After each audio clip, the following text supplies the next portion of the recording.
Shofar.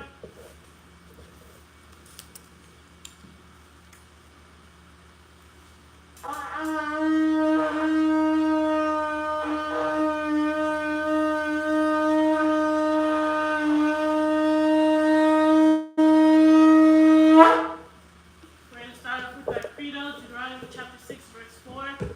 Shema Yasharallah Ahaya. Allah Ahaya Nawa Ahaya Akah. Hear, O Israel, the Lord our power is one power. Shema Yasharallah Ahaya. Allah Ahaya Nawa Ahaya Akah. Hear, O Israel, the Lord our power is one power. Shema Yasharallah Ahaya. Allah Ahaya Nawa Ahaya Akah. Hear, O Israel, the Lord our power is one power. We give all praises to the Most High, Ahaya, Yeshaya, who are walk the Holy Spirit. This is our Hebrew Israelite language lesson 15, and this is our body parts part 2. This is the last part to it. I'm Akawath Malcolm. I am Akawath Amina. Thank you for all those who have donated through the Cash App. If you would like to donate, you download the Cash App and you type in $Elder Tawab, and then you follow the directions. We have our announcements. Join us Wednesdays at 9 p.m. for our book report Wednesdays. Friday night lessons are at 9 p.m. Eastern Standard Time. And this Shabbat is our Feast of Trumpets at 1 p.m. Eastern Standard Time. So before we get started, we're going to talk, we have a video here about different body modifications.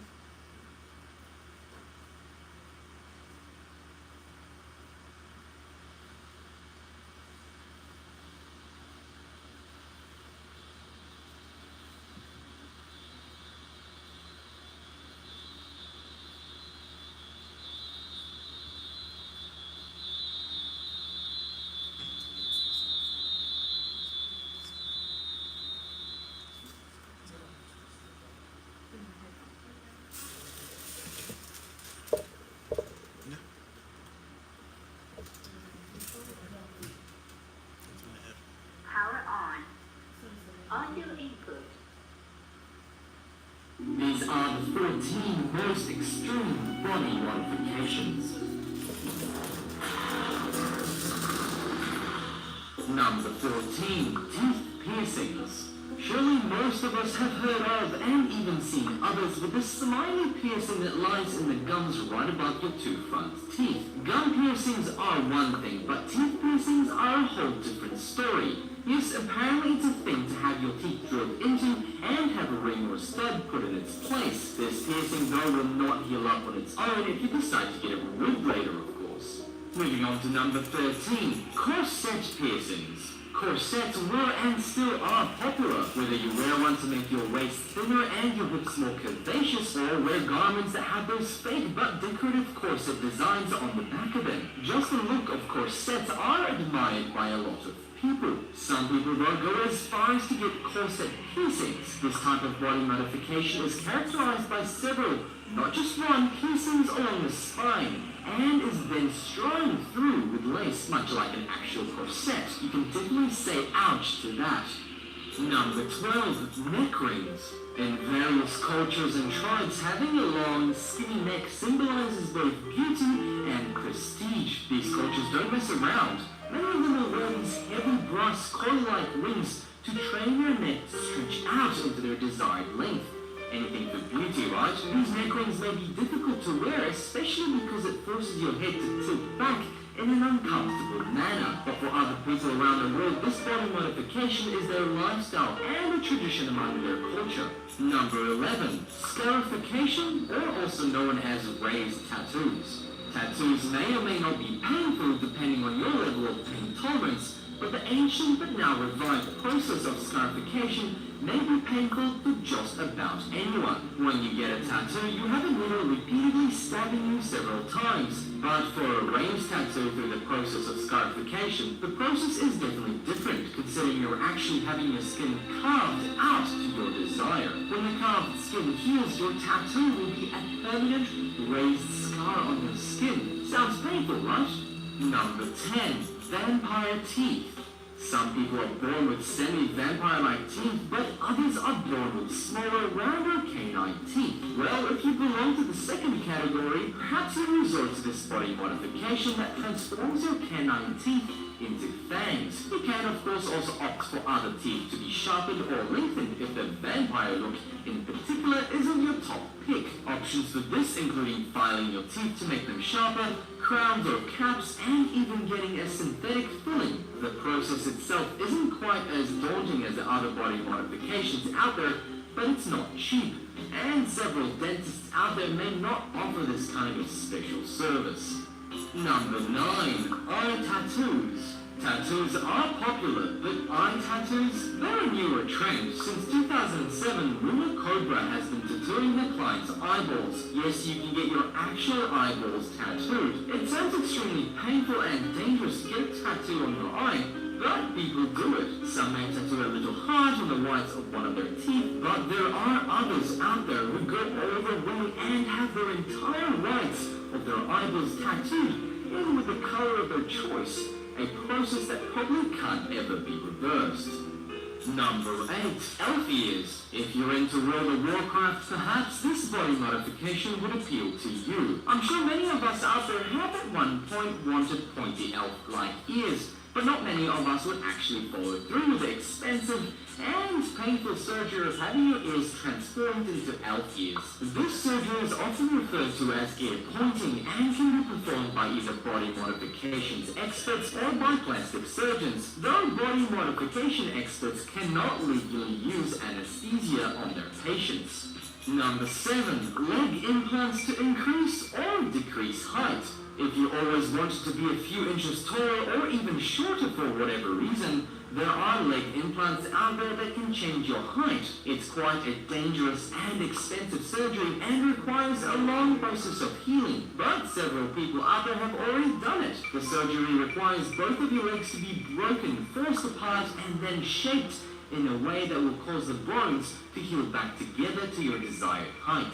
Number 6. Implanted magnets. This is an odd one, and most certainly isn't done for the purpose of beauty. Implanted magnets. Most people who follow through with this procedure get the magnets implanted in their fingers simply because it's entertaining to be magnetized to various magnetic objects. Not just that, some also like the fact that with this procedure they'll be able to sense magnetic fields, figure out which metals are or aren't magnetic, and even pick up tiny magnetic objects. Number 5. Extreme waist training. If the corset piercings appeal to you, but you want the real deal, then extreme waist training body modification may be your thing. This is a very dangerous ongoing process of slimming down your waist, but some go even further than others and aim for the unrealistically thin 16-inch waist, sometimes even thinner. Extreme waist training may be the most dangerous procedure out of all the other body modifications mentioned combined. If you know your history, you're probably aware that in the late 16th century, having a slim waist with the help of a corset was the norm for women. Fainting couches were even invented specifically for those women who pass out due to lack of oxygen from wearing these extremely tight undergarments. It's scary stuff, but it only gets worse. The tighter you wear your corset, the worse effects you have, as your organs are constantly being squeezed together and rearranged. Specific issues over time occur to the lungs and intestines when one participates in the extreme waist training. Number 4. Human body branding. We carelessly brand cattle, not even considering how painful it may be for them. But those who have gone through human branding know exactly how our fellow farm animals feel. The process of body branding varies, but the most common procedure usually consists of having a blowtorch heat up a branding iron, reaching 500 degrees Fahrenheit, and is then stamped into the skin, burning the top 2 layers of dermis and only slightly damaging the 3rd layer. Talking about painful, most would probably rather settle for a simple tattoo. Starting off our top 3 is implanted horns and other subdermal implants. It seems odd, but there are people out there who get implanted horns by a process called subdermal implants. We're not sure what's going on in the people's heads when they decide they want permanent, devil-like horns implanted into their head, but it sure looks painful and unhuman-like. So I guess if you want to look exotic in an odd way, implanted horns may be the coolest body modification in your opinion. There are, of course, other subdermal implants out there as well. Other popular subdermal implants are stars, hearts, and skulls that create the same raised effect under the skin as the implanted horns. Doctors are skeptical about this process considering it's a dangerous surgical procedure where you are implanted with a metal piece to give you your desired look, but it's worth it for some. Number 2, head spikes and other transdermal implants. Similar to subdermal implants, they're not completely covered by skin or transdermal implants. Most of us know the common, not so drastic collarbone piercings, for example. That's also done through the transdermal process. But there are a lot of crazier implants out there. For example, some get transdermal spikes put into their head or down their spine, or even get bolt-like piercings put into various parts of their body. Yikes! Finally, on to number 1, body suspension. Perhaps the most bizarre and possibly the most pointless body modification out of all is the body suspension modification. If you like hanging, you can now hang from the hoops of your piercings, much like a suspension, but with nothing but a rope harnessed through your piercings. You can have these piercings placed on various parts of your body, but the most common place are on your back, shoulders, or even the chest. These piercings, though, are meant to be temporary and only done right before the actual suspension. Now we're going to get what the Bible says about all this and how all that goes against what the Bible says. So, is the human body an accident? And obviously that answer is no. We are created in the image of the Most High. We're going to get Genesis chapter 1, and we're going to read verse 27. Genesis chapter 1, verse 27. So the Most High created man in his own image. In the image of the Most High created he him. Male and female created he them. So the Most High created male and female in his image. With dirt, the Most High formed us and gave us life. We're going to see this in Genesis 2 and 7.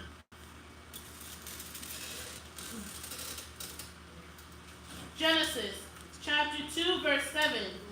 And the Lord power formed man of the dust of the ground, and breathed into his nostrils the breath of life, and man became a living soul.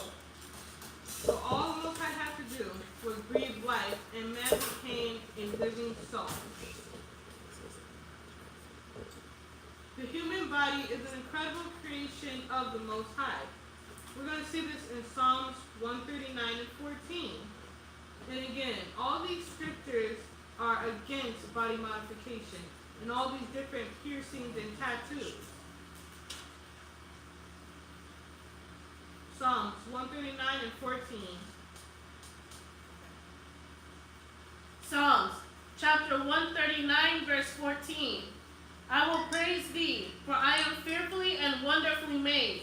Marvelous are thy works, and that my soul knoweth right well. So we are fearfully and wonderfully made. There was no mistake in the Most High creating us. What about our work? We're going to get 1 Peter 1, 18 through 19. We're going to see how much we're worth to the Most High and Yeshua.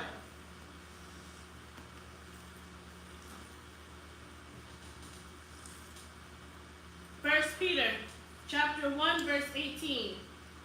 For as much as ye know that ye were not redeemed with corruptible things, as silver and gold, from your vain conversation received by tradition from your fathers, but with the precious blood of Hamashiach, as a lamb without blemish and without spot. We were bought with the precious blood of Yeshua. Thank you, Lord. We are as silver and gold to the Most High. Now there's always a question that comes up. Can we do what we want with our body?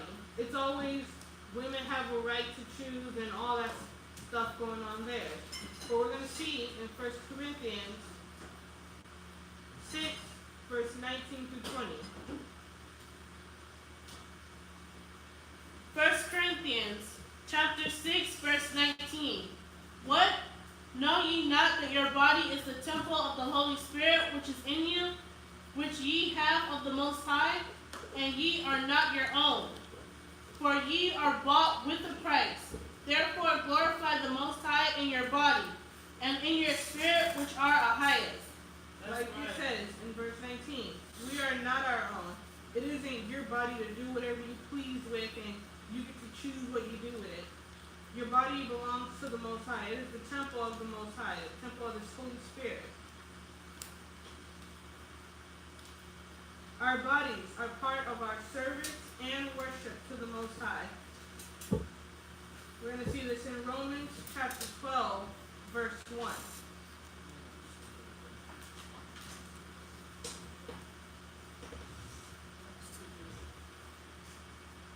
Romans chapter 12, verse 1. I beseech you therefore, brethren, by the mercies of the Most High, that ye present your bodies a living sacrifice, holy, acceptable unto Ahiah, which is your reasonable service. Exactly like what the scripture says here. We belong to the Most High. Our bodies belong to the Most High. Therefore, we have no right to tattoo them, pierce them, different stuff like that. Implant stuff in our body.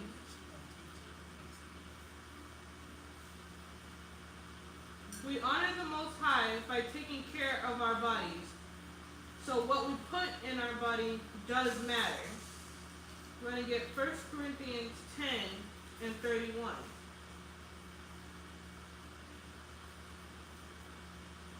First Corinthians chapter 10, verse 31. Whether therefore ye eat or drink, or whatsoever ye do, do all to the glory of the Most High. So whatever we eat, whatever we drink, whatever we do, like the scripture says, It should be of the Most High. that's why we have the dietary laws on what the Most High wants us to put in our bodies and what we can't put in our bodies. The Most High did not intend for tattoos and mutilation to be done to the body. So in the video, all the things that were happening, that people were doing, the Most High did not intend for that to happen. We're going to get Leviticus 19 and 28. Leviticus chapter 19, verse 28.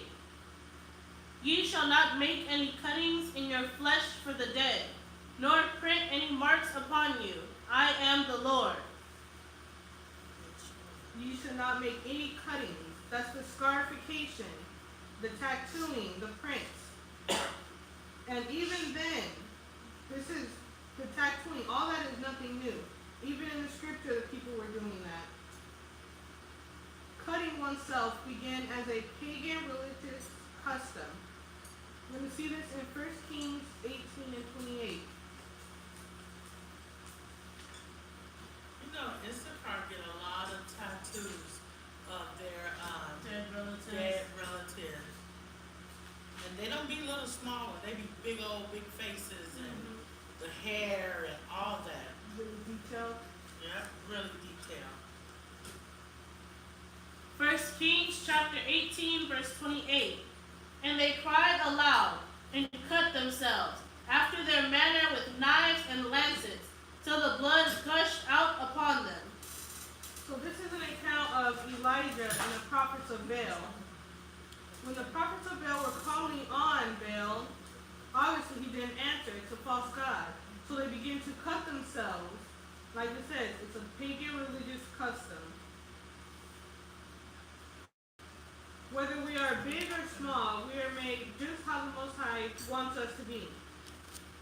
It says when people say you shouldn't be fat because your body is the temple of the Holy Spirit, and your response is that you're building a mega church.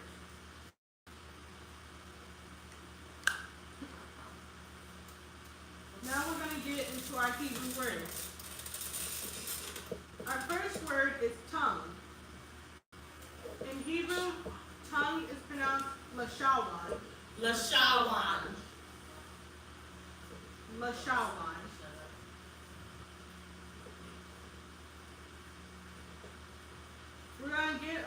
We're gonna get a spiritual side of this.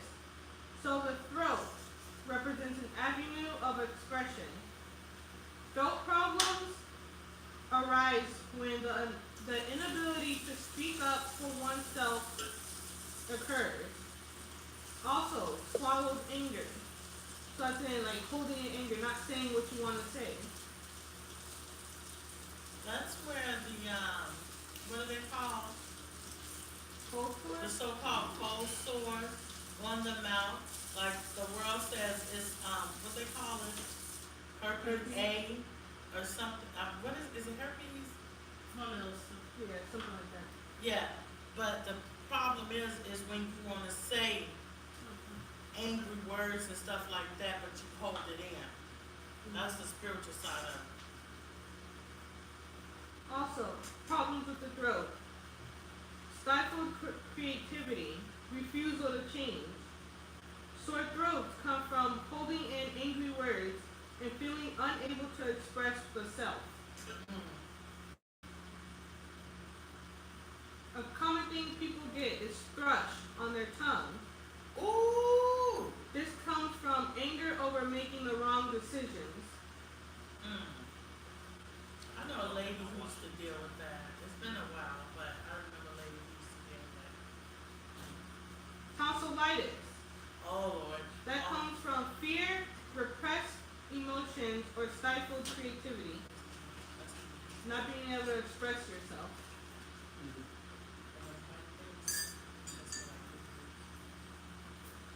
Those are the tonsils, what are they called? Tonsil The stone. white one. Oh, Yeah, the white and it says bacteria. It smells like poop. Yeah, it's from the bacteria.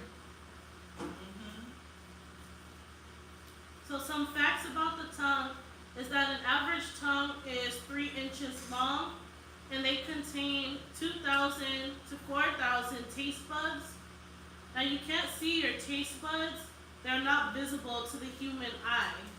So the little pink and white bumps you do see on your tongue are actually papillae, and they're hair-like projections that taste buds rest atop. Each has an average of 6 taste buds buried inside of its surface tissue. So most of your taste buds cannot be seen with the naked eye. When you are seeing that which appears to be the taste buds, they are the papillae, which are small buds that contain sensory nerve cells responsible for the sense of taste. And we can see here, these are the bumps that are the capsules that hold the taste buds inside of it. And if you look closely on these pictures, these are hair-like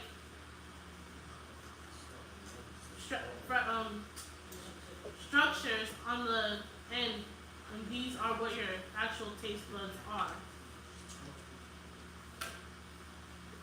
Now the world's longest tongue is almost 4 inches long. It's 3.97 inches long. So the average human tongue is 3 inches, and the world's longest is 3 inches and 97 centimeters.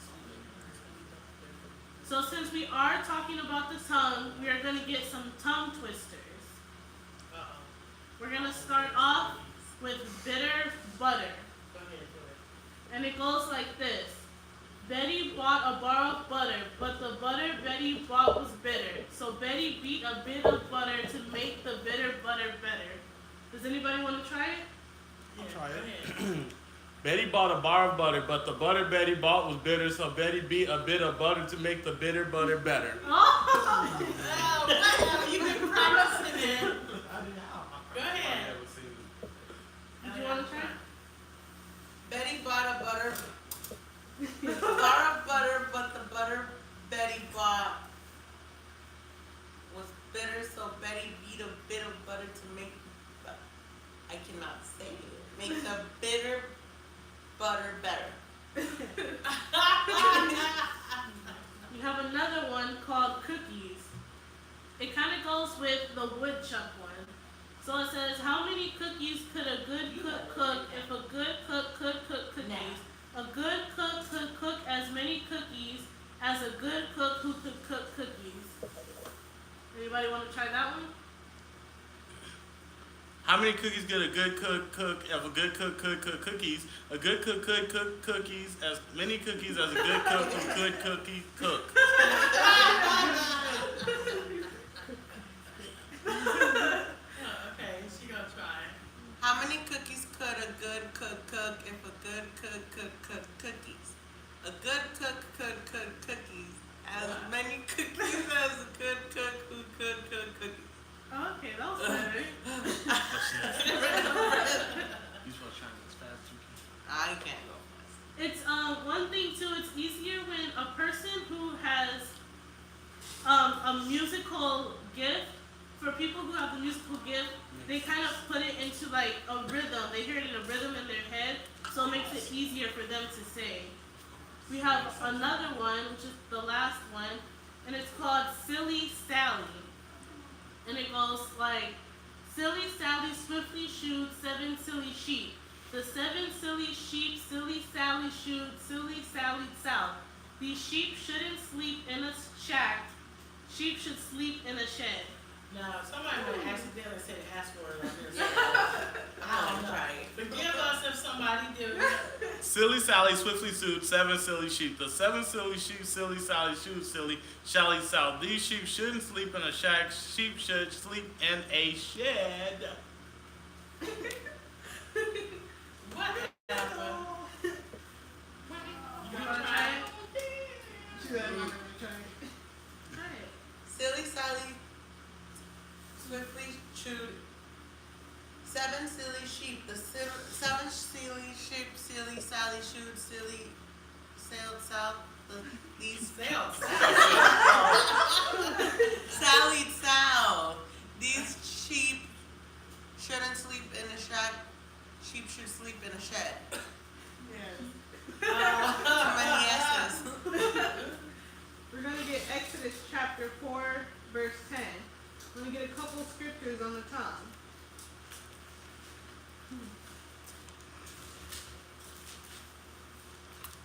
Exodus chapter 4, verse 10.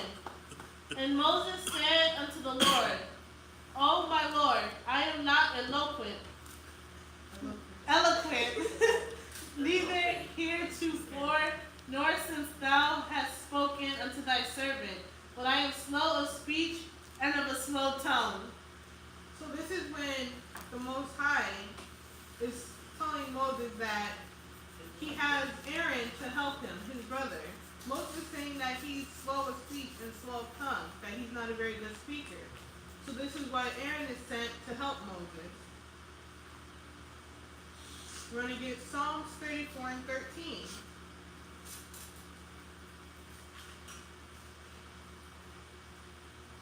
Psalms chapter 34, verse 13. Keep thy tongue from evil, and thy lips from speaking guile. So it says, keep thy tongue from speaking evil. Keep from lying and backbiting, putting people down with your mouth. Our next word is neck. In Hebrew, neck is pronounced Iraq. Iraq. Iraq. Iraq. Neck represents flexibility, the ability to see what's back there. It also represents refusing to see other sides of a question. When you have neck problems, that comes from stubbornness, inflexibility, and unbending stubbornness. Meaning, you're not willing to see like the other side of things. You're not flexible. Your way is the right way. It's the only way. It's your way or the highway. Yep. He said Iraq. It's a wrap. So in the neck of a human, we have 7 vertebrae. The longest neck is 40 centimeters long. The muscles and bones provide the strength and flexibility required to move your neck. You said the longest neck is what? 40 centimeters. Oh. He thought you said 47 meters. Oh no. Not that tiny. However, the really impressive design comes from within the trachea, the esophagus, the spinal cord, and the madrid nerves, and the vital blood vessels. So let's see, there are people who have deformities in their necks, and a normal human has 7 vertebrae, but this man has 10.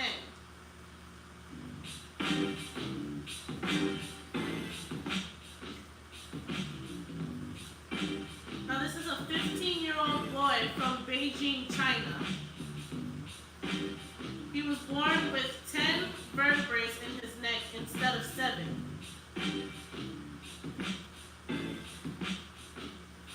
He says that he has pain all the time in his neck. He was diagnosed with congenital scoliosis, and it is the deformity that is in the vertebrae. Children who are born with this usually have another system that's malfunctioning as well. And they started a charity for this boy in particular so he can have the surgery to get it fixed. So these structures in the neck must all find space and function perfectly at the same time. They must also be able to maintain their shape while the neck moves.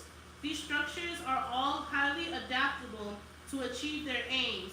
The trachea is protected by a ring of strong cartilage so it doesn't collapse while allowing enough flexibility to move when stretched.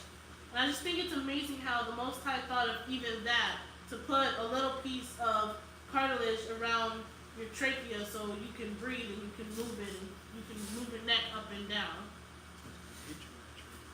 We're going to get Deuteronomy 10 and 16. Deuteronomy chapter 10, verse 16. Circumcise therefore the foreskin of your heart, and be no more stiff-necked. Now the scripture doesn't just say neck, it says stiff neck, but be no more rebellious against the Most High. No more stubbornness. We're going to go over to the Apocrypha. We're going to get 1 Maccabees chapter 1. We're going to read verse 61. No, that's why when it says, the Bible put rebellion and disobedience together. Because it says rebellion is as witchcraft. And then disobedient is what? Self-will, stiff-neck, do what you want. That's what a disobedient is. That's why they put it together, because if you're rebellious, you're what? You're disobedient as well. You're stiff-necked. You do what you want. Yep. 1 Maccabees chapter 1, verse 61. And they hanged the infants about their necks, and rifled their houses, and slew them that had circumcised them. So this is what the Greeks were doing to the Israelites in Maccabees. They hung the infants by their neck. They rifled through the houses, destroying everything. The Israelite infants. Yes. They slew the men that were circumcised. That was circumcised, or that was doing the circumcision? That had circumcised them. The next body part is the heart. In Hebrew, heart is pronounced lab. Lab. Lab. Wow. Lab. It's all The heart represents the center of love and security. Heart attacks come from squeezing out all the joy in the heart in favor of money, position, or anger. Mm-hmm. Heart problems heart attacks also come from feeling alone and scared. Feelings of I'm not good enough, I don't do enough, or I'll never make it also stem from heart problems. All lies from the devil. Heart problems. We have more information about heart problems. Long-standing and emotional problems will give you heart problems. Lack of joy, hardening of the heart, belief in strain and stress. All strains the heart. Heartburn comes from fear. So we see just how a lot of these emotional issues, all of these lies from the devil, causes heart problems.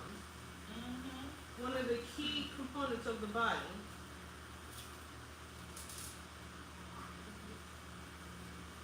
So some facts about the heart is that the average heart is the size of a fist in an adult.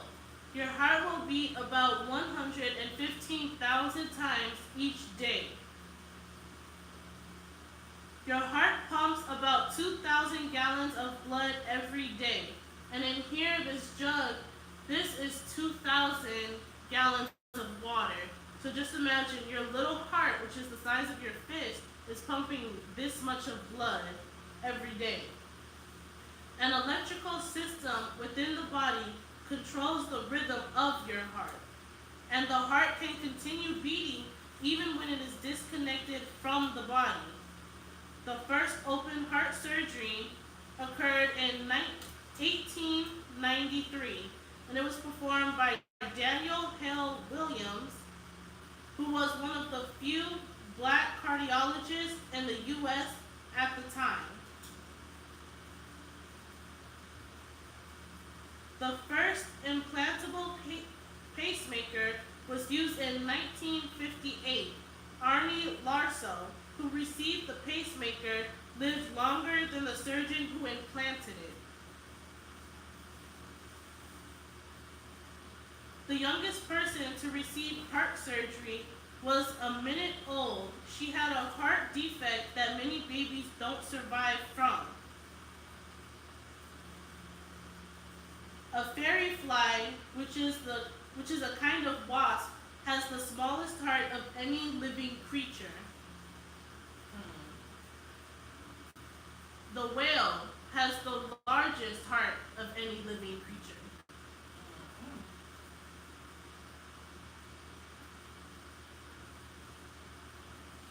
Women's heart beats slightly faster than a man's heart.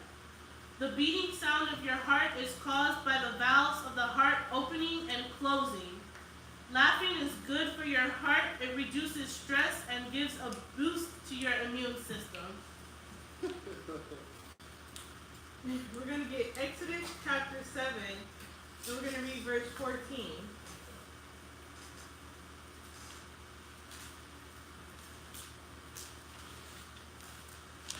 Exodus chapter 7, verse 14.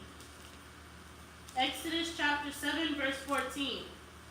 And the Lord said unto Moses, Pharaoh's heart is hardened. He refuses to let the people go. So this account of Moses and Pharaoh. Pharaoh's heart was hardened towards the Israelites and towards Moses. He refused to let the people go. And we know through a series of plagues that Pharaoh eventually let them go. We're going to get Proverbs chapter 3, verse 5. Proverbs chapter 3, verse 5. Trust in the Lord with all thine heart, and lean not unto thy own understanding. So again, the heart is one of the most important parts of the body. It says to trust in the Lord with all our heart, and lean not to our own understanding. Leaning to our own understanding causes us to sin. It causes us to have issues that we don't need. We bring it upon ourselves. That's why we must always follow the Most High. We're going to stay in Proverbs. We're going to go over to chapter 17, and we're going to read verse 22. Proverbs chapter 17, verse 22. A merry heart doeth good like a medicine, but a broken spirit drieth the bones. So, laughter, being happy, a good heart is good like a medicine. You won't have those sicknesses brought upon you. But like it says, a broken spirit drieth the bones. And we know that's where allergies come in.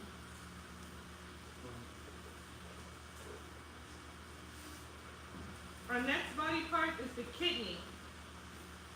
In Hebrew, kidney is pronounced kalaya. Kalaya. Yeah. Kalaya. Liar.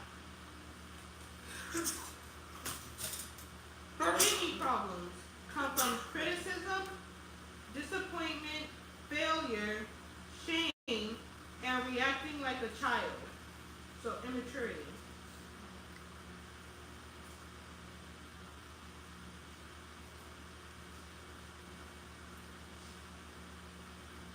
Next, kidney stones are lumps of undissolved anger.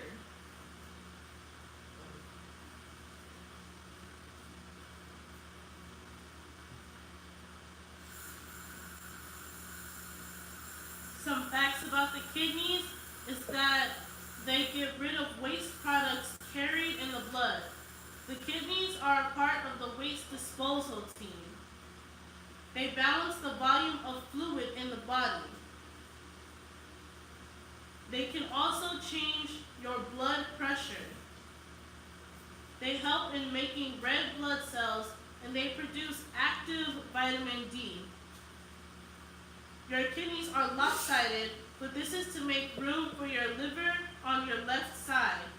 Your kidneys filter 45 gallons of blood per day. So that is 8 of these 5 water gallons. So something that's so small, once again, filters 8 of these 5 5-gallon water tanks. A little history is that a Dutch doctor, he used a sausage casing, an orange juice can, and a washing machine to invent an artificial kidney that predated dialysis, and this was during World War II. And we can just imagine how unsanitary that is to use that sausage skin, orange juice can, and washing machine to make a dialysis machine. Especially around World War II. It wasn't very clean. We're going to get Leviticus chapter 3. We're going to read verse 15.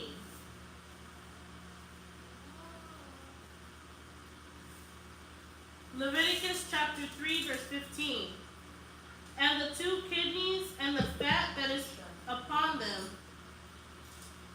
which is by the flanks, and the caul above the liver, with the kidneys it shall he take away. So Leviticus chapter 3 talks about peace offerings. So we see here how kidneys are involved in the peace offering. Now this also, if we read verses 16 and 17, it talks about how we're to remove fat from our foods, and we're not to eat the fat or blood of any food. So let's say you have your steak. When you're cleaning that steak, you need to make sure you cut the fat off. You need to make sure that it's cooked all the way. There should be no blood in any of your meat. And because your kidneys are a filtration system, they cleanse out all the bad. And what happens, this is a peace offering. So what happens when you make a peace offering, the bad is all cleansed out. You don't remember it, it's forgotten, and you start new when you make a peace offering. And that's kind of what your kidneys do in your body. That's their role. Our next body part is the chest. In Hebrew, chest is pronounced adawan. Now the scriptures say bosom, but that's translated for chest. Now cough and asthma. Cough and asthma, they come from a desire to bark at the world. So like saying, listen to me. Also, smothering of love, inability to breathe for oneself, feeling stifled, suppressed crying, or fear.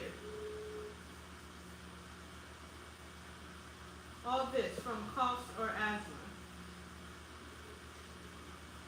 So more than 70 million Americans go to the hospital a year, all due to chest pains, whether it be from acid reflux, muscle strain, heart attack, or angina, which is chest pains, the lack of blood flow to the heart, and lack of blood flow to the heart. Chest pain is one of the most common reasons people visit the emergency room. While chest pain can stem from a variety of conditions, sometimes it's the sign of a life-threatening heart condition. That's why you should never ignore it, even a minor twinge of discomfort. Chest pain varies from person to person. It can feel sharp, dull, aching, crushing, or burning. It can range from mild to severe. The pain may come and go, and feel worse during or after activity. It may also spread from your chest to your neck, jaw, arms, shoulder, or back. If you're experiencing recurring chest pains, always take the warning signs to heart. For an So things that can cause chest pain that don't have an underlying disease would be heavy lifting, such as weightlifting, trauma to the chest, or swallowing a large piece of food. And we can see here trauma to the chest, and this depicts a broken rib. So if you get hit in the chest really hard. Swallowing a large piece of food, I believe this is true because if you ever taken a drink of water and there's like an air bubble in there, and when you swallow it, that air bubble not only does it hurt your throat, but you kind of feel that pain going out from the top of your chest as well. What is that? It's just pain in your chest. Now, it doesn't have an underlying like disease connected to it. Oh, but that air bubble is like pushing against everything. I don't know what that is. That's not something. We're going to get Exodus chapter 4, verses 6 through 7. Now again, the scriptures are going to say bosoms, but it still means the chest.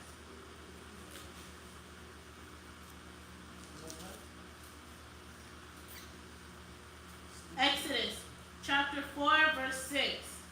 And the Lord said furthermore unto him, Put now thine hand into thy bosom. And he put his hand into his bosom. And when he took it out, behold, his hand was leprous as snow.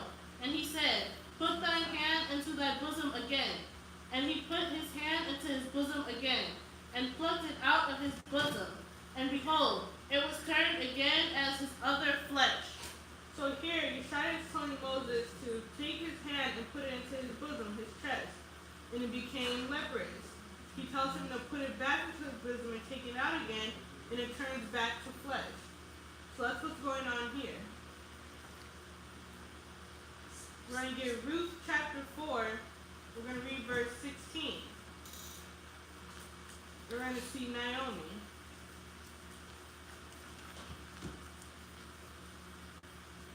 Ruth chapter 4, verse 16. And Naomi took the child and laid it in her bosom, and became nurse unto it. Now the child here was Obed, as we all know. And it says she laid him in her bosom, laid the baby to her chest, and nursed it, the breastfeed. Our next body part is the womb. In Hebrew, womb is pronounced batan. Batan. Batan. Batan. Ovarian cysts come from issues with the mother. So a lot of women that have the cysts on their ovaries, most likely, or it is, from issues with mother or a mother figure in their life, whether it's a grandmother or someone that took care of them.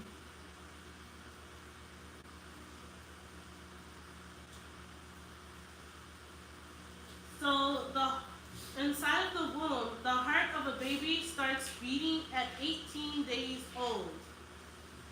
Embryo to fetal transformation happens at 9 weeks old. A baby is ready to be born at 6 months old, but stays in longer to reduce the risk of any serious problems, so any like bacteria.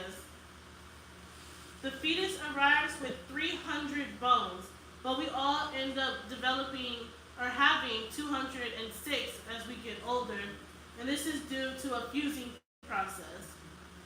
At 3 weeks, the fetus starts developing a brain, and the fetus can feel touch inside the mother's womb.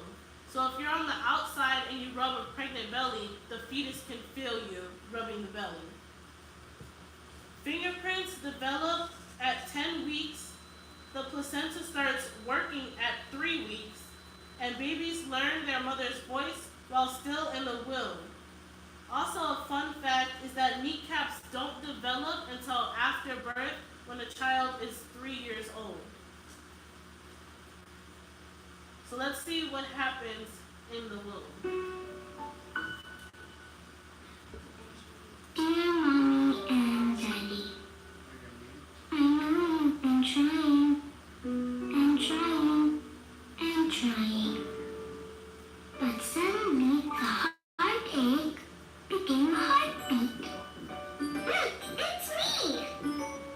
Don't cry, Mommy. I'm here now. And with your parent, I'll be as big as a bear! Whoa! Look at me grow! I must be 4 trillion months old already! Huh? 4 for me? Wow, Mommy, you're so strong! And you always find new ways to make me stronger! Yay! Young drops! Woohoo! What's that? A very healthy boy! I'm a boy? Yes! Oops! Sorry. Even when I'm a big boy, Mommy, I'll never ever stop being a little boy. You guys have waited a long time, but we'll finally be a family soon. Thank you for never giving up. I can't wait to see you. I love you.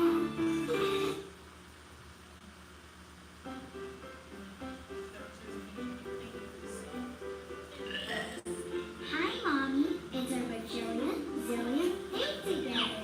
And today, we're on a picnic day. Whee! Ooh, look at these things I've grown. Look at what I can do. Oops, sorry, Mom. Oh, it's getting really tight in here. I've had the best time with you, Mommy, but I think I'm ready to come out. I might not remember all our days together, but I want you to know you did a really good job. Thanks for sharing your ice cream and reading to me and letting me listen to your la-la-las. For giving up the bad things you like and giving me the good things I need. Thank you for my eyes, my ears, and my nose. Thank you for my hands, my feet, and toes. Thank you for my heart. And most of all, Mom, thank you for your love. I love you, Mommy, and I can't wait to meet you.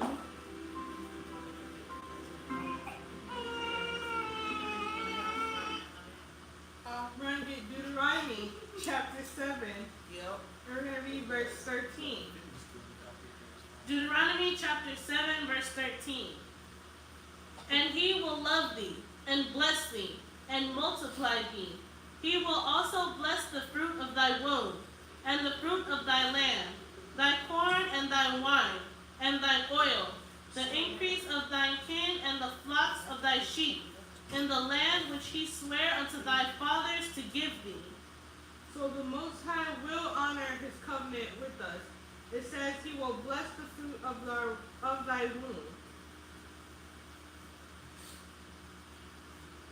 We're going to get 1 Samuel chapter 1. We're going to read verses 5 through 6. We're going to see an account of Hannah.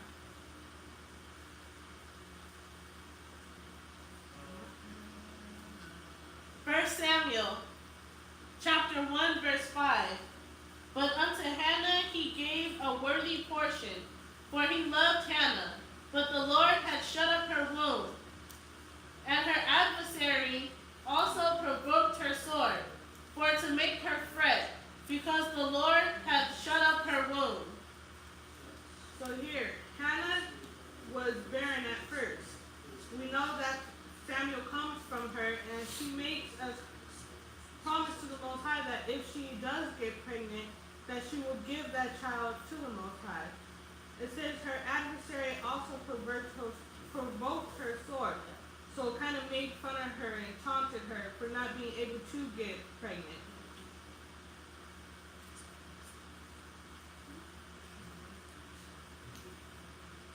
Our next word is vagina. In Hebrew, vagina is pronounced kwabah. Kwabah.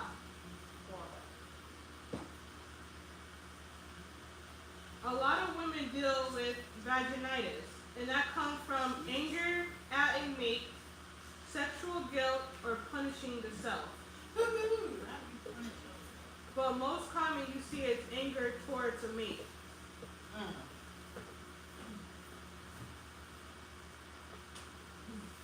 What is vaginitis?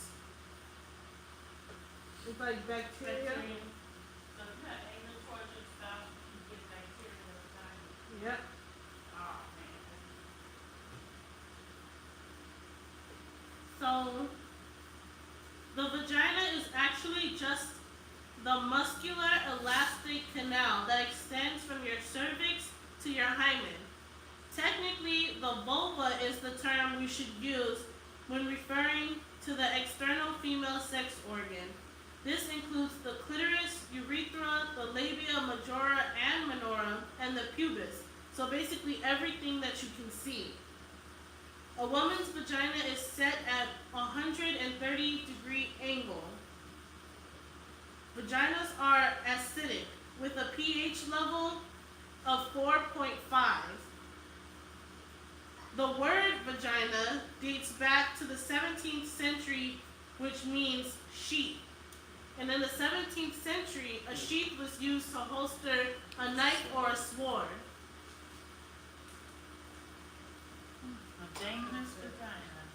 Now, of course, vagina isn't found in scripture. What's that? Our next word is hand. In Hebrew, hand is pronounced yad. Yeah. Yad. Now, of course, our fingers are on our hand. Now, the fingers represent the details of life. The thumb represents intellect and worry. The index finger represents ego and fear. The middle finger represents anger and sexuality.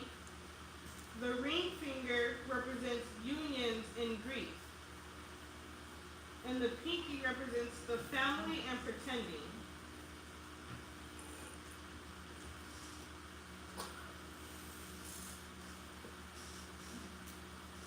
The hand has 27 bones.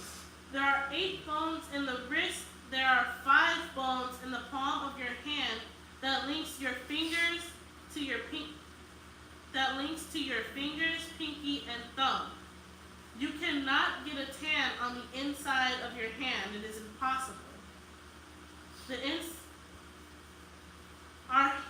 female's hand is 6.7 inches, while a man's hand is 7.4 inches. 6% of men is left-handed, and 9% of women are left-handed. Fingers don't have many muscles, tendons, and our fingers is moved by our muscles in our forearm. So the tendons in our fingers are moved by the muscles that are in our forearm.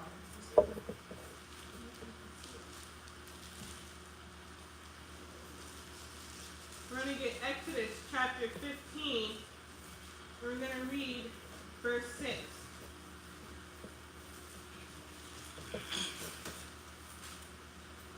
Loud.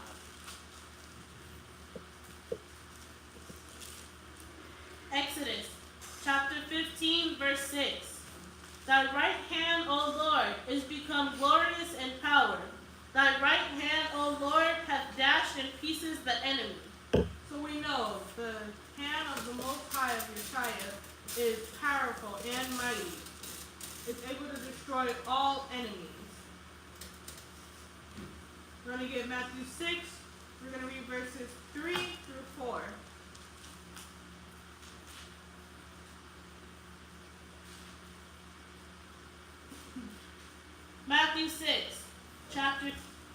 Matthew chapter 6, verse 3. But when thou doest alms, let not thy left hand know what thy right hand doeth, that thine alms may be in secret, and thy Father which seeth in secret shall reward thee openly.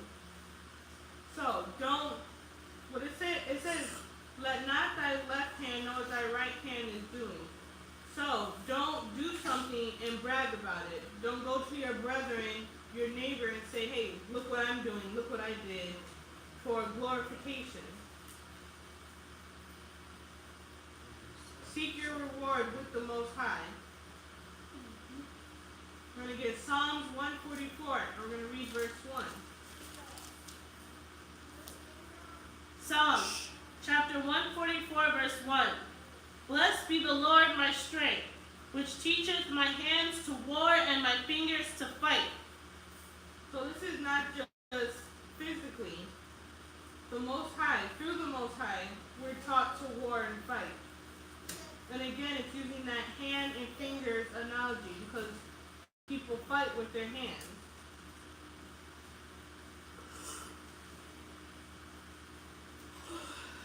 Our next Hebrew word is nail. Nail is pronounced yathad. Your thigh. Your thought. Yathad. Your thought. All children. Nails represent protection. Shut up. Nail biting is the frustration and eating away at the self, spite of a parent. So that's where nail biting comes from. If you Come see from what? frustration, so if you see people at work and they're just biting their nails or People frustrated, in your house that bite their nails. eating away at the self or spite of a parent. Eating away at yourself.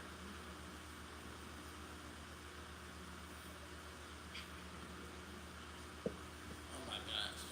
So your fingernails shows your state of health, such as different deficiencies, and it also can show you if you have liver problems. The structure of your fingernails are modified hairs, and this is a fingernail under a microscope. Your fingernails grow 3.5 millimeters a month.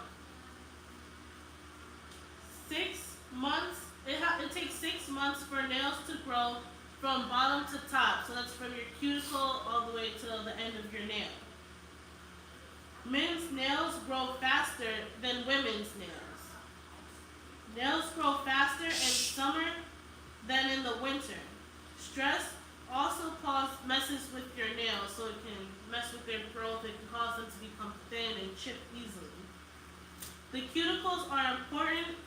They seal moisture and keep out environmental bacteria from getting into the body. And this is a woman who had the Guinness World Records for the longest nails. We're going to get Daniel chapter 4, verse 33.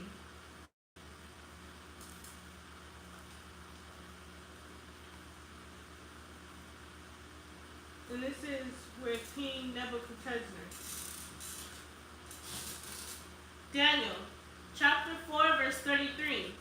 The same hour was the thing fulfilled upon Nebuchadnezzar, and he was driven from men, and did eat grass as oxen, and his body was wet with the dew of heaven, till his hairs were grown like eagle's feathers, and his nails like birds' claws.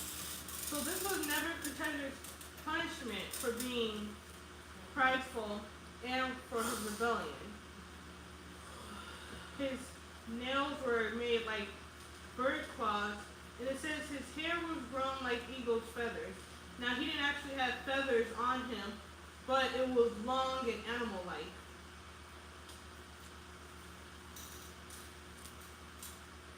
Our next body part is the arm. In Hebrew, arm is pronounced Zarawai. Zarawai. Zarawai. Zarawai. Zarawai.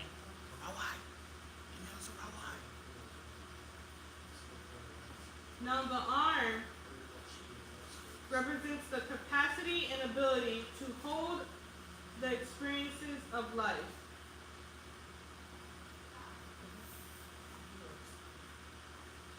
Now, your arm consists of 3 bones. You have your humerus, which is at the top, your radius, and your ulna. The humerus the humerus bone cannot easily be broken. It allows your arm to hold up to 300 pounds. The distance from your elbow to your wrist is the size of your foot, the lengthwise. The world's longest arm was put in good use. The world's tallest man in 2006 used his arm to save 2 dolphins by reaching into their mouths, down into their stomachs to pull out dangerous plastic shards. Now they did hold the dolphin's mouth open, and the teeth of the dolphin was covered. We're going to get Proverbs chapter 31, and we're going to read verse 17.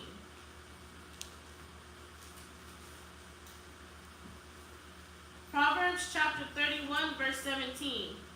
She girded her loins with strength and strengthened her arms. So this is a Proverbs 31 woman, a virtuous woman. She girded her loins with strength and strengthened her arms. This isn't just spiritually, it's also physically. As a woman, not only should you be spiritually strong, but you should take care of your body as well. And that's what goes along with this. We're going to get Exodus chapter 6, verse 6. Exodus chapter 6, verse 6.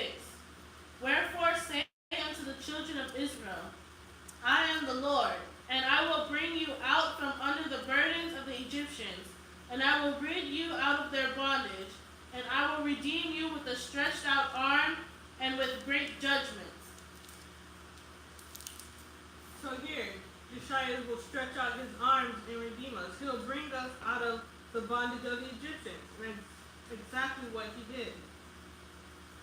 So again, you can see Yeshua there with his arms open, receiving the Israelites. Our next word is palm of hand. So this is your palm. In Hebrew, palm is pronounced kaf. Ka.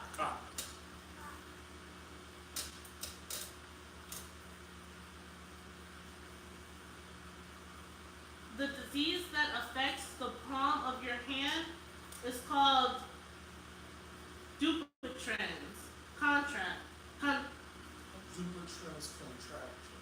Dupuytren's contraction. A hand deformity that usually develops over years. The condition affects a layer of tissue that lies under the skin of your palm. Knots of tissue form under the skin of your palm, eventually creating a thick cord that can pull on one or more fingers in a bent shape. And this usually affects the fingers that are furthest from the thumb. This is called epidermodysplasia, verruciformis,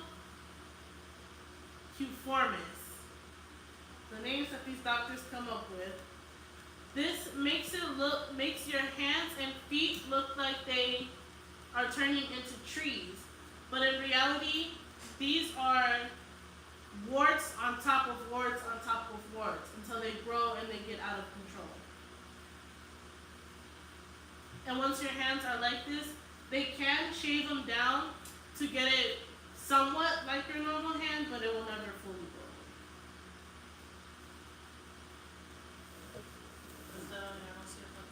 Yes. And so, what is that spiritually? Is that a curse? Oh yes. It's also a curse. And we see a lot of diseases like this one in like India or China, places like that. And that can come from, again, the making of idols with the hands. A lot of the women, mothers and their children, would make the idols together. The mother would show the children how to do it when they were younger. So this, And what is one of the commandments? not to have graven images. So they're going against the Most High and they're being cursed. But this is why we see a lot of diseases that are like this in those other countries. You don't really see it in the U.S. We're going to get Leviticus chapter 14. We're going to read verses 15 through 16. Leviticus chapter 14, verse 15. And the priest shall take some of the log of oil and pour it into the palm of his own left hand. And the priest shall dip his right finger in the oil that is in his left hand, and shall sprinkle the oil in his finger 7 times before the Lord. So, when someone is cleansed of the plague of leprosy, they have to go through 8 days of cleaning. This verse here, these verses here are explaining the 8th day of cleaning. And one of the things they have to do are taking the oil in the palm of the hand and sprinkling of it. So that's just what this is saying here. Our next word is foot. In Hebrew, foot is pronounced ragal. Ragal.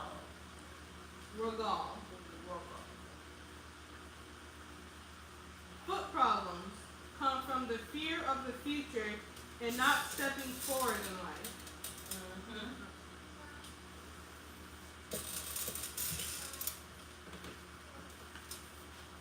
One thing that's common, going back to when we first started the lesson, body modifications. People are actually piercing near their Achilles heel, that tendon. Again, it's against the Most High and it's very dangerous. For what though? They're just doing it. Like, why are people tattooing their eyes or scarring themselves for it? Because the demons is telling them to do it and they're doing it. Whatever they can try. Because that don't even make sense. It doesn't. And what about when they put their shoes on? Like, it doesn't make sense why they do it. Makes sense if they're walking inside it.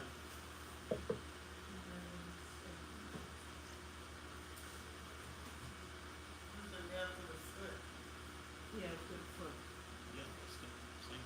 When running on your feet take up 5 times your body weight, so they're under extra stress. The first shoe dates back to 3,500 BC. 1 in 1,000 babies are born with an extra toe or finger.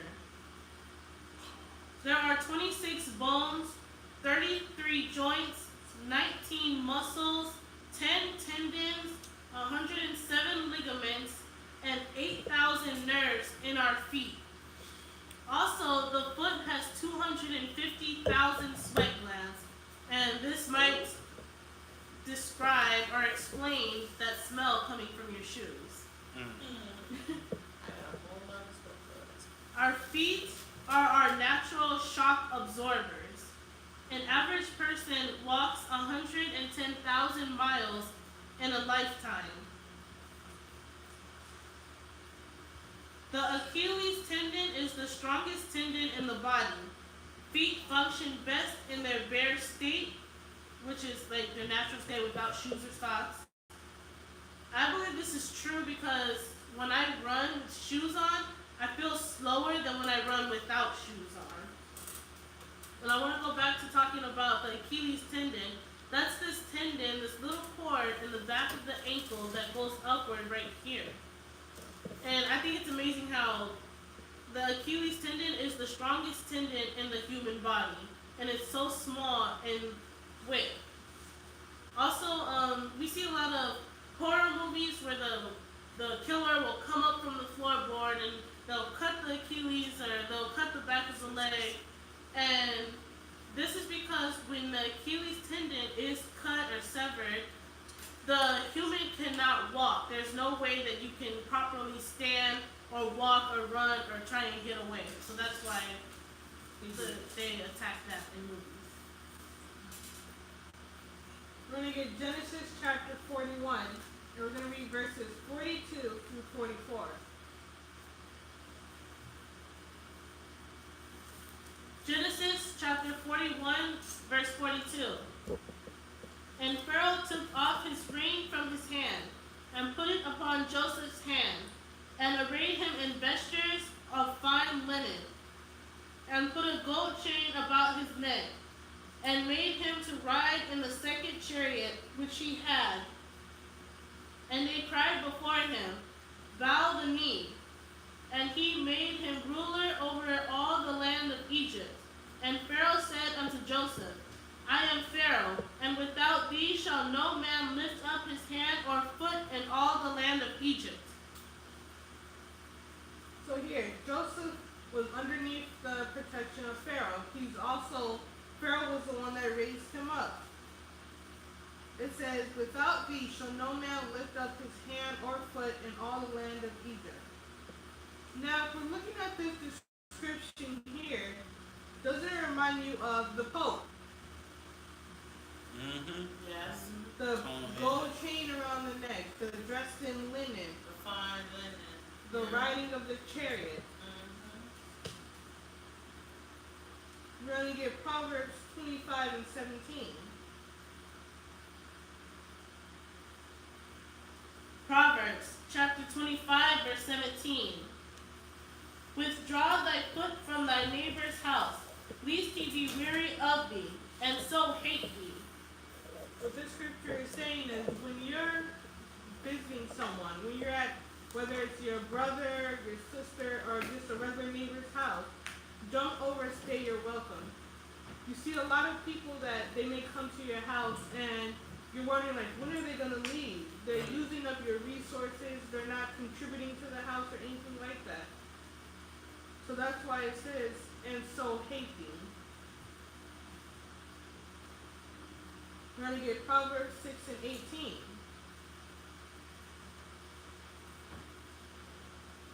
Proverbs chapter 6, verse 18. An heart that deviseth wicked imaginations, feet that be swift and running to mischief. So again, we see feet here. They're quick to run to mischief, quick to run to sin, resort to old ways. Our next word is leg.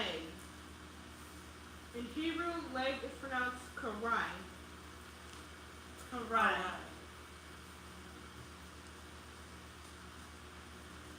We're going to get So the woman with the longest legs is from Russia, with a length of 132 centimeters. The body's longest muscle is the sartorius, which runs all the way from the hip to the knee. In yoga, the legs on the top of the wall pose, so when you lay on your back and you put your legs up on the wall, it relieves tiredness or cramping of the legs, but it also eases anxiety and stress. Your thigh bone is stronger. Your thigh bone is stronger than concrete. So when actors go on stage, they tell each other to break a leg. They say this, it dates back into ancient times. They tell you something negative because they believe if they say, oh, you're going to do great, then they believe it's going to put bad luck on the person. So they tell them to break a leg so it'll reverse it and good luck will happen while the person is on stage. But we know there's no such thing as luck, right, which is... But that's why people say break the leg when you're about to go on blessed or stage. you're cursed. Yeah. our next body part is knee. In Hebrew, knee is pronounced barak. Barak.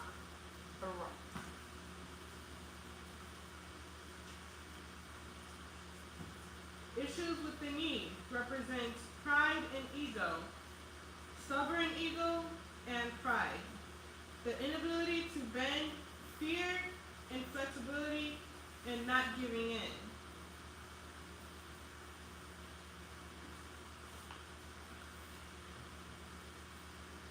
The reason we can walk so easily on two legs is because we can fully extend and lock our knees.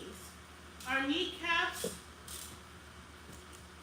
are an example of a sesamoid bone, a bone that is strongly buried within a tendon or muscle. The kneecap protects the joints, and the name patella means small plate.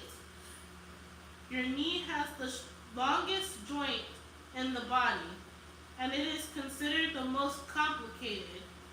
It is a hinge that allows the joint to bend and strengthen.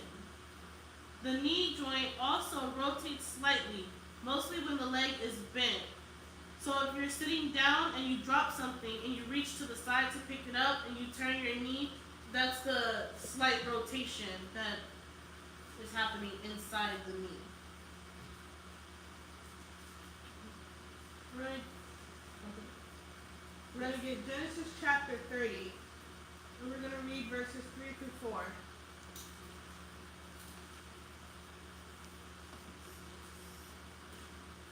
Genesis chapter 30, and verses 3 through 4. Genesis chapter 30, verse 3. And she said, Behold my maid Bilhah. Go in unto her, and she shall bear upon my knees, that I may also have children by her.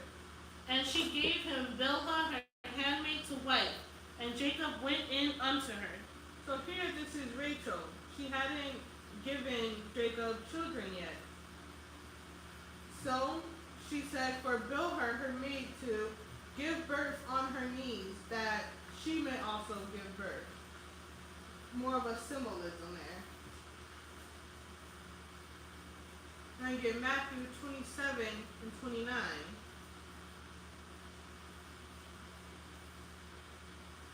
Matthew chapter 27, verse 29. And when they had plaited a crown of thorns, they put it upon his head, and a reed in his right hand. And they bowed the knee before him, and mocked him, saying, Hail the King of the Hebrews. So here the Romans are mocking Yeshua. Now when the bowing of the knee, when you're doing that to a king or someone that is above you, it's a sign of respect. So they're mocking him. They don't respect him. They don't care. We're going to see this in Mark 10 and 17, again, as a sign of respect. Mark chapter 10, verse 17. And when he was gone forth into the way, there came one running, and kneeled to him, and asked him, Good master, what shall I do that I may inherit eternal life? So again, he kneeled, and he referred to Yeshua as good master. Again, that sign of reverence and respect. Our next body part is loin. In Hebrew, loin is pronounced mamathan. Mamathan. Mamathan.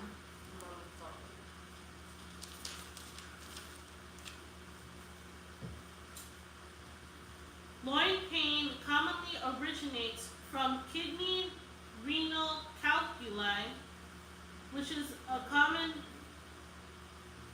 and causes severe pain. So the loin part of the body is on both sides between the lowest false rib and the hip bones. So it's in this area down here. We're going to get Genesis chapter 35, and we're going to read verse 11.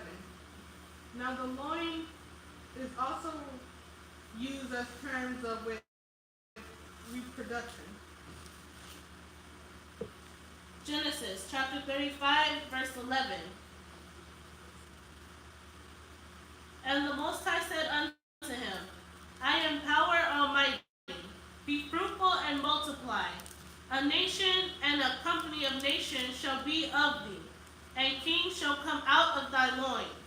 So Yeshua here is telling Jacob that kings will come from his lineage, from his loins. And that's just what this is saying here. It'd be a powerful nation. We're going to get Genesis 37 and 34.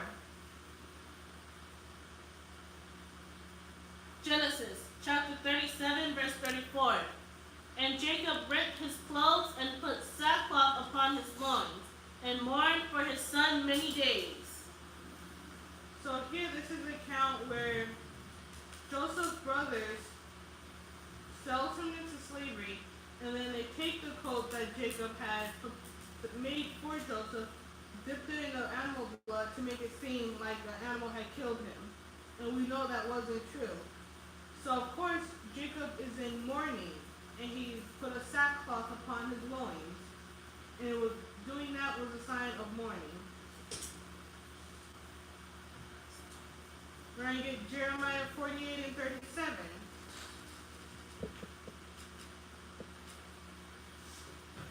Jeremiah chapter 48, verse 37. For every head shall be bald, and every beard clipped. Upon all the hands shall be cutting, and upon the loins sackcloth. And again, we see the loins and the sackcloth here as well.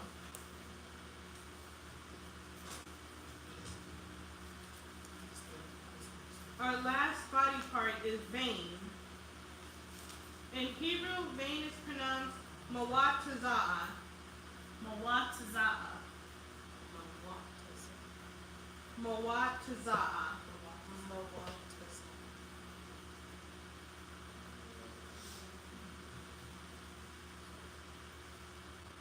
So one vein has 3 layers.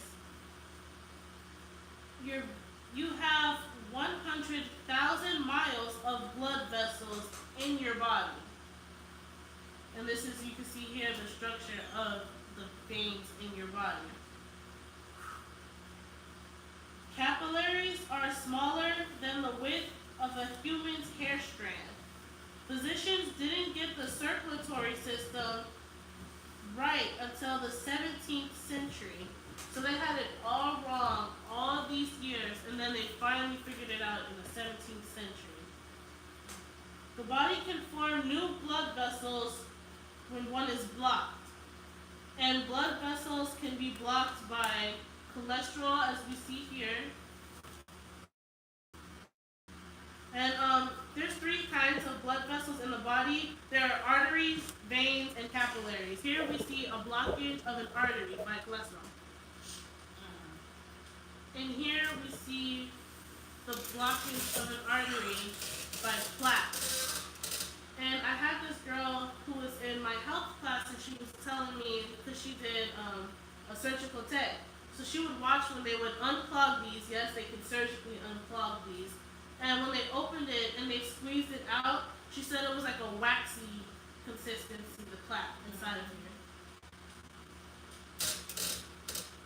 Varicose veins. That comes from standing in a situation you hate, discouragement, feeling overworked and overburdened. And varicose veins are caused by damaged valves. And it's also related with chronic venous insufficiency, which is improper functioning of the vein valves in the leg, causing swelling and skin changes. Normally the vein valves keep blood moving back toward the heart. Blood vessels can burst. When a blood vessel bursts, a small amount of blood escapes from the vessel into the body. This blood may show up just beneath the surface of the skin, and that usually happens because of injury. So next week, we're going to talk about family members and genders. So we're going to learn how to say mother and father, grandmother, boy, girl. We're going to learn how to say all those different family members in Hebrew. Are there any questions here or on the chat? No, so does have clogged arteries or, what was it? Clogged arteries or whatever. Yeah, you can say that. Clogged arteries. What essential oils could they use? What aromatherapy could they use to help unclog their arteries? I don't know. Cypress, lavender, the lang lang, yang yang, lang, Wale, wale. walang walang. Yeah, it ain't yang yang, it's walang. Walang walang. Waling. Yeah, and lavender. It's one that's on here. What was the one that I used? Was it the bergamot or was it another one? Because one night I was asleep and I had put the essential oil on and I woke up, I started throwing up, but it was like I was throwing up nothing but oil, like grease. It was just like clear grease. It was real oily.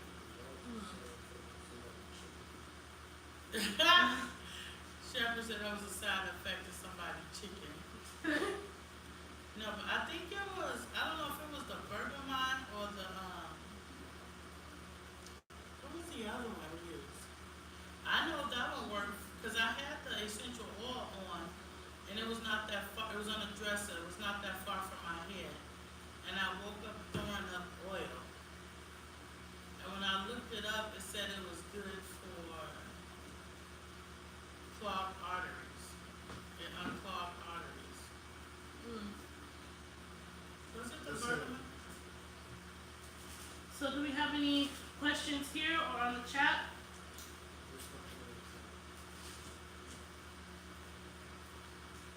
No, but I guess I was trying to figure out where the oil was, but since everybody was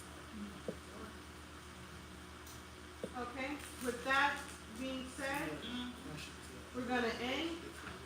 Tonight we're gonna end with 3 John chapter 1, and we're gonna read verses 2 just one verse. through 6. 3 John, we're gonna read verses 2 through 6. It's only one chapter.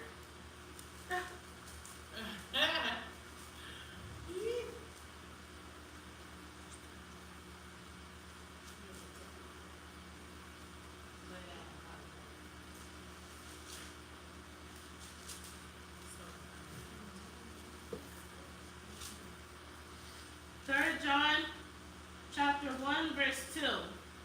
Beloved, I wish above all things that thou mayest prosper and be in health, even as thy soul prospereth.